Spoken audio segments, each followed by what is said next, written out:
তো আমরা দেখে নিব যে ভোটার কার্ড আইডি অর্থাৎ এই ভোটার কার্ড যদি আপনি ট্রান্সফার করে থাকেন বা ভোটার কার্ড কারেকশন করে থাকেন বা ভোটার কার্ডের বিভিন্ন তথ্য করে রাখেন বা ভোটার কার্ড কত নম্বর সিরিয়ালে রয়েছে এবং ভোটার কার্ড আপনার যে ভোটার কার্ড রয়েছে সেটা কোন বুথে রয়েছে এবং সেখানকার বিএলও কে রয়েছে, সিইও কে রয়েছে এবং তাদের কন্ট্যাক্ট নম্বর থেকে শুরু করে আপনার সমস্ত নোটিফিকেশন আপনি কিন্তু পেয়ে যাবেন। বা আপনার যদি ভোটার কার্ড হারিয়ে যায় বা ভোটার কার্ডের নম্বর না পান তাহলে আপনি কিভাবে সেটা বের করবেন, সমস্ত তথ্যই কিন্তু আজকের ভিডিওতে আপনারা পেয়ে যাবেন। তো সেটার জন্য আপনাকে কি করতে হবে, আপনি সর্বপ্রথম গুগল বা ক্রোম ওপেন করবেন। ওপেন করার পর সার্চ বক্সে এসে সার্চ করবেন সিইও ওয়েস্ট বেঙ্গল লিখে সার্চ করার সাথে সাথে আপনার সামনে কিন্তু এরকম অফিসিয়ালি ওয়েবসাইট চলে আসবে। তারপর আপনি কি করবেন, এখানে ক্লিক করবেন। এখানে ক্লিক করার সাথে সাথে আপনার সামনে কিন্তু ড্যাশবোর্ডটি খুলে যাবে। আপনাদের সুবিধার্থে আমি অবশ্যই ডেসক্রিপশনে এই লিঙ্কটি দিয়ে রাখবো, আপনি চাইলে ডাইরেক্ট কিন্তু এই হোম পেজে চলে আসতে পারেন। তারপর আপনি কি করবেন, নিচের দিকে চলে আসবেন। নিচের দিকে আসার পর অনেকগুলো অপশান পেয়ে যাবেন। তার মধ্যে আপনি একটা অপশান পেয়ে যাবেন, সেটা হচ্ছে এই টিক চিহ্ন। আপনি ডাইরেক্ট কি করবেন, এই টিক চিহ্নতে আপনি ক্লিক করবেন। এখানে ক্লিক করার সাথে সাথে আপনার সামনে কিন্তু যে অফিসিয়ালি ওয়েবসাইটটি রয়েছে সেটি কিন্তু খুলে যাবে। অর্থাৎ এখানে কিন্তু আপনাকে সিলেক্ট করতে হবে। আপনার যদি ভোটার কার্ড আইডি নম্বর না থাকে তাহলে কিন্তু আপনি ফর্ম ফিল আপ করার পর আপনি কিন্তু ভোটার কার্ড নম্বরগুলো পেয়ে যাবেন। তারপর আপনি যদি ইপিক নম্বর, যেটা আপনার ভোটার কার্ডের নম্বর রয়েছে, সেটা যদি থাকে তাহলে আপনি কি করবেন, এটা সিলেক্ট করে নেবেন। যদি না থাকে তাহলে কিন্তু আপনি এটা সিলেক্ট করবেন, যদি থাকে তাহলে আপনি এইটা সিলেক্ট করে নেবেন। তারপর যদি আপনি মোবাইল নম্বর দিয়ে চেক করতে চান, যদি আপনার ভোটার কার্ডের সাথে মোবাইল নম্বর লিঙ্ক থাকে, আধার কার্ডের লিঙ্ক থাকে, তাহলে কিন্তু আপনি এটা সিলেক্ট করে নেবেন। তো আমি যেহেতু ভোটার কার্ড ইপিক দিয়ে সিলেক্ট করব বা জানবো, সেই সূত্রে আমি কিন্তু এটা সিলেক্ট করে নিলাম। যদি আপনি ভোটার কার্ডে ইপিক নম্বর দিয়ে দেখেন তবু কিন্তু এখানে কিন্তু ক্লিক করবেন। যদি আপনার ইপিক নম্বর না থাকে অর্থাৎ হারিয়ে যায় বা ভোটার কার্ড হারিয়ে যায় তাহলে কিন্তু আপনি এখান থেকে সিলেক্ট করবেন। তবু আমরা চলে যাব এই ইপিক নম্বরে সার্চ করব। সার্চ করার পর আমাদের কিন্তু এখানে চাইবে যেটা আমাদের রয়েছে ল্যাঙ্গুয়েজ, অর্থাৎ আমরা যে ল্যাঙ্গুয়েজ, যেহেতু আমরা ওয়েস্ট বেঙ্গল সেই সূত্রে আমরা কিন্তু ওয়েস্ট বেঙ্গলে বাংলা আমরা সিলেক্ট করে নিলাম। তারপর আমরা কি করব, নিচের দিকে চলে আসব। নিচের দিকে আসার পর আমাদের যেটা ভোটার কার্ডের রয়েছে আইডি, সেই আইডিটি আমরা বসিয়ে দিব এবং এখানে আমরা সিলেক্ট করে নিব আমাদের স্টেট, অর্থাৎ স্টেট আমাদের যা রয়েছে তা আমরা স্টেটটি বসিয়ে নেব। আমরা ওয়েস্ট বেঙ্গল বসিয়ে নিলাম। তারপর আমরা কী করবেন, ক্যাপচার কোডটি দেখে দেখে যেই রকম রয়েছে আমরা ক্যাপচার কোডটি এখানে বসিয়ে দিব। তো আমরা ক্যাপচার কোড বসানো হয়ে গেছে। তারপর আমরা কি করব, এই সার্চ অপশান রয়েছে, এই সার্চে আমরা ক্লিক করব। এই সার্চে ক্লিক করার সাথে সাথে আমাদের সামনে কিন্তু সমস্ত নোটিফিকেশান দেখিয়ে দিবে, অর্থাৎ সার্চ রেজাল্ট 1, এখানে 1 নম্বর যে রয়েছে সেটা কিন্তু দেখিয়ে দিয়েছে।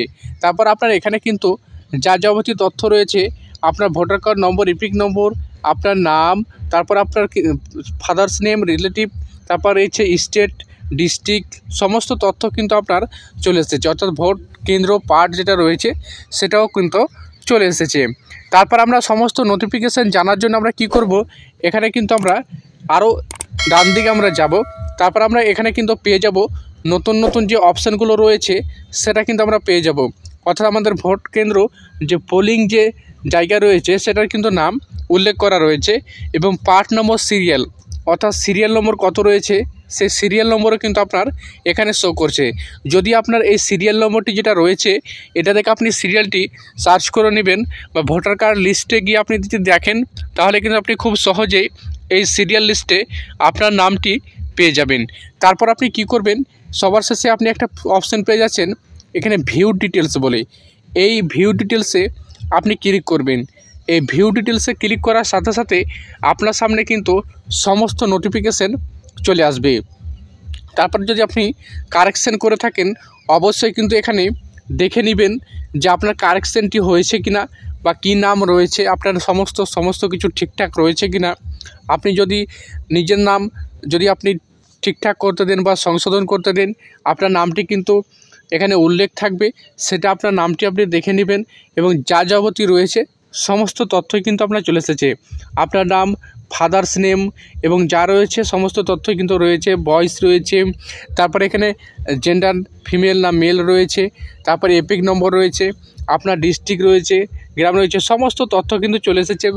ভোটদান কেন্দ্র রয়েছে, তারপর সমস্ত তথ্য কিন্তু সিরিয়াল নম্বর, সমস্ত কিছু তথ্য কিন্তু চলে এসেছে। যদি আপনি কারেকশন বা ট্রান্সফার করতে দেন তাহলে কিন্তু আপনি এভাবে দেখে নিতে পারবেন যে আপনার ভোটদান যেখানে করছেন সেটা চেঞ্জ হয়েছে কিনা, বা আপনি যেটা সংশোধন করতে দিয়েছেন সেটা সংশোধন হয়েছে কিনা। এইভাবে কিন্তু আপনি জেনে নিতে পারবেন যে আপনার সংশোধনটি সাকসেস হয়েছে কিনা। এবং আপনি যদি আরও কোনো সমস্যা থাকে তাহলে যদি আপনি ফর্ম ফিল আপ করেন, কত নম্বর ফর্ম ফিল আপ করবেন, যদি কোনো ভুলভাল থাকে বা আর কিছু থাকে তাহলে কিন্তু এখানে যে ফর্ম নম্বরগুলো রয়েছে এখানে কিন্তু ফিল আপ করে আপনি কিন্তু সেটা সংশোধন করতে পারবেন। যদি নতুন করেন তাহলে এখানে বলা রয়েছে 6 নম্বর ফর্ম।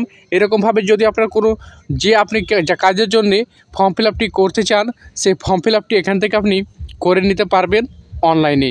যদি আপনার কোনো সমস্যা হয় বা আপনি অনলাইনে করতে চান না, অফলাইনে করতে চান বা আর কিছু করতে চান, তাহলে আপনি কি করবেন, আপনি নিচের দিকে চলে আসবেন।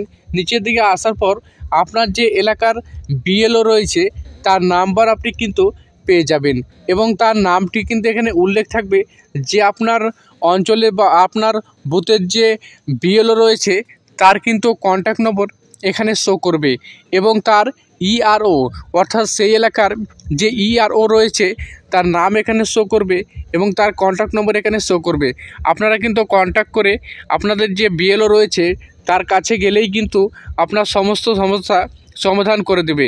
এবং অনলাইনে যদি আপনি ফর্ম ফিল আপ করেন, যা ফর্ম ফিল আপ করেন না কেন, 1 নম্বর 2 নম্বর 5 নম্বর 6 নম্বর যে কোনো ফর্ম ফিল আপ করেন না কেন বা সংশোধন করেন না কেন, সমস্ত তথ্য কিন্তু আপনার বিএলওর কাছে যাবে।